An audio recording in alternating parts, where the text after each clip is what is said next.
Peekaboo, the Tales of Granny. Jacob and Ian have been best friends for many years. Many people envy them for their amazing friendship. Wherever they go together, they are the most shining and entertaining stars. Jacob is a successful businessman and Ian works in an office as a director, but both are very intelligent, cheerful, and above all, they live for each other. Their families are also equally close.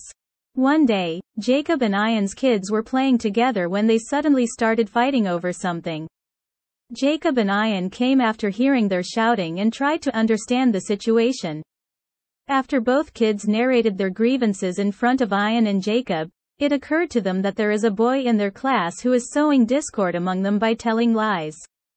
Both kids felt miserable that they became prey to such a lousy scheme of that boy. They both decided to never talk to that boy again and to always clarify things first with each other. Jacob took a piece of used paper and asked the kids to tear it, which they did easily.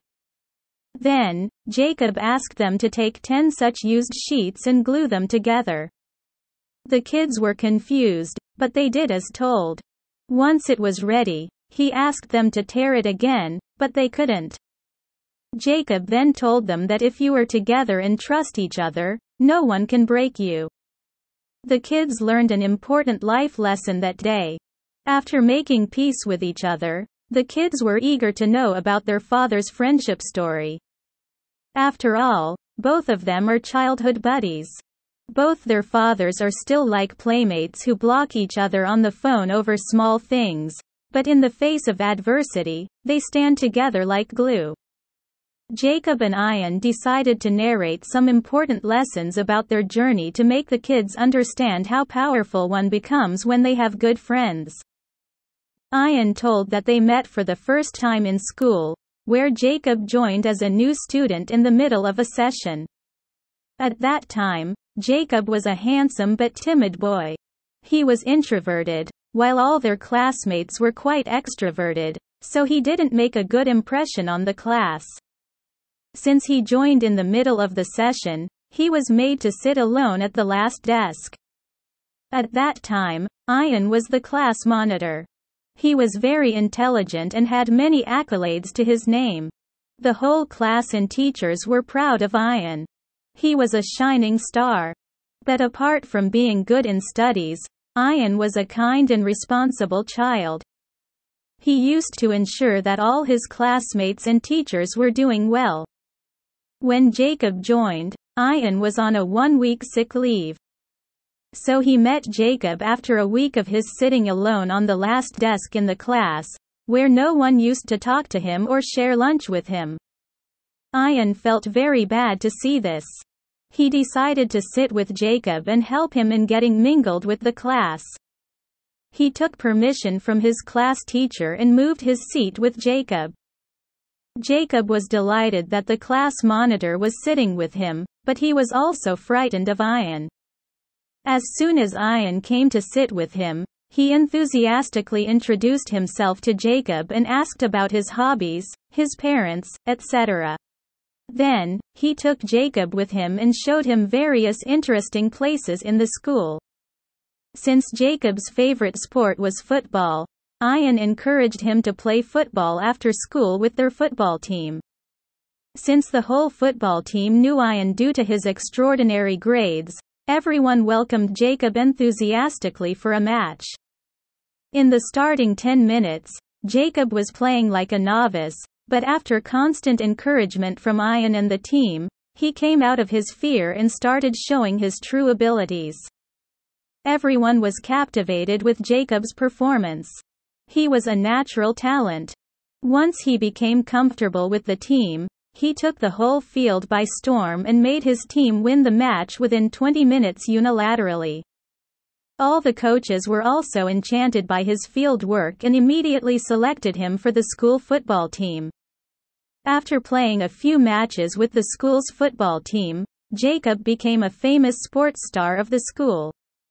He was not only good in football but in other sports as well. He became sports captain for the whole school and, being motivated by Ian, he started helping other students enthusiastically. While narrating about their amazing school days, Ian and Jacob were acting like young boys, whose eyes were glittering with happiness. Their happiness was infectious to the kids. Jacob told them that a true leader is one who not only is good in his work but also helps others to identify their strengths. Kids asked, "Dad, did you never encounter any setbacks in your friendship?" Ian spoke.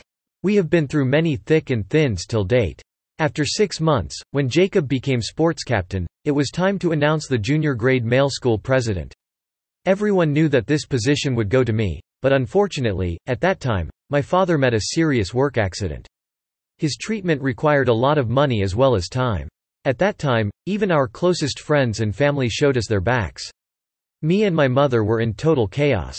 In that dire situation, Jacob came to visit us in the hospital with his mother and father. After learning about the situation, Jacob told his father that he would stay with me in the hospital until my father's situation stabilized. He also asked his father to bring his piggy bank so that he could donate all his money for my father's treatment. After seeing the resolve in the eyes of his son, Jacob's father asked him why he wanted to help me to such an extent. Jacob said, "Ian is my brother, and I can't see him in pain. He took a stand for me when he barely knew me, so I am going to stand beside him forever." After getting this reply from his son, Jacob's father used his power to turn the tide. Before this event, no one in our school knew that Jacob's father was recently transferred highest-ranking government officer of our city. He not only helped my mother to take decisions for my father's treatment, but he also made my father's employer pay for the treatment. Jacob and his mother remained with us in the hospital for 3 days until my father regained consciousness. Due to their presence, the hospital management gave their best to my father's treatment. My father was out of danger, but he still needed to stay in the hospital for another 1 or 2 months. I decided to take care of my father until he could start walking. I informed my school about the circumstances, and they allowed me to take leave for this period. But the junior grade male school president had to be announced, and in my absence, it was decided to be given to Jacob. I was happy for Jacob, but I felt disheartened. I was passionate about that title. But I overcame my emotions and congratulated Jacob about it. Jacob was also very happy. We even celebrated it with our classmates. During the celebration, many of my old pals tried to sow discord among us by instigating me against Jacob. They said that Jacob could have refused this post, but he snatched it away from me. But I ignored all of that and trusted Jacob's character. During my father's treatment, Jacob and his family were our pillar of strength. Jacob used to take advice from me about the responsibilities of the school president, and I supported him without any reservation. I felt very nice to see Jacob growing. After 1.5 months, my father finally got discharged from the hospital in a much better condition, and I joined back my school. I was really happy to be back in school. Before the end of the school day, all junior classes were asked to gather in the auditorium. Everyone was surprised since there was no special day or event on that day. The principal came on stage and asked me to come on stage. Then, they awarded me with the title of school president. I was totally confused and scared since this was Jacob's title. At that time, smiling Jacob stepped on stage with the school president sash in his hands. After observing my expression, school principal told that once they learned that my father had met a serious accident and I might not be able to continue my school that year, the school management decided to give this title to another boy named James. He was also a brilliant guy and had been studying in our school since kindergarten. But since Jacob was also the sports president, he also needed to vote for the candidate. As soon as Jacob learned about school's decision, he decided to promote me and keep my position secure. Jacob convinced the whole school leadership that I would be able to join school within a few days and that this position was only deserved by me. Jacob was an amazing negotiator. The school management agreed with his arguments but told him that he needed to temporarily fill the position for school president and transfer it to me on my return to school. The school principal spoke. "I thought that this condition would break Jacob's confidence as it is quite embarrassing to transfer your title to someone else in the middle of your term." But Jacob agreed instantly. "I was really surprised by the friendship of these two boys." Ian continued in heavy voice. I was in tears after learning about this incident and hugged Jacob tightly. Jacob laughed and told me, "Ian, you know I'm a carefree guy and can't handle these responsibilities. I just love sports. After that day, everyone knew that we were inseparable. The kids were in total awe of their parents' friendship. They learned an important lesson about trusting and helping each other to grow. Hope you like this story. Please subscribe to our channel.